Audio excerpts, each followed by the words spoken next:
This video is kind of like a follow-up video to the last one I made, which talked about what I was going to be going through in the channel. This video is here to tell you what exactly were the terms I listed in the other video and what exactly I was talking about.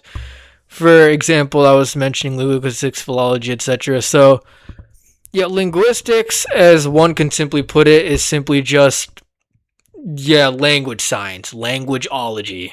Okay? There are a lot of facets to it. For example, syntax, which is sentence structure and how words are put together in a sentence. Morphology, which is the words itself. Semantics and pragmatics, the meaning of the words. And phonology and phonotactics, the actual sound of the language, and other things.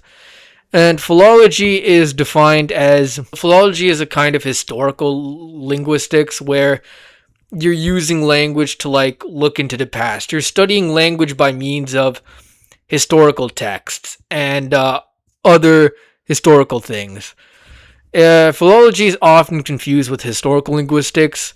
So the difference is that like a philologist would use a language to look at an ancient civilization or like a culture, whereas a historical linguist would look at the ancient language itself and then try and like figure out like, oh, how did it evolve, how did it change, how did it influence things at the time, etc.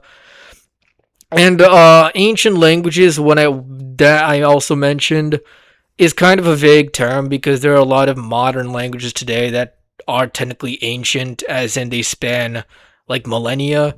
So what I meant by that is dead languages, languages that do not have any native speakers, are not spoken L1, uh, and don't evolve basically. So you can think of languages like Latin, ancient Greek. Guess you could say Old English, like because those languages don't have any modern native speakers. They don't have any native speakers. Yeah, that's a pretty important distinction to make. So yeah, goodbye.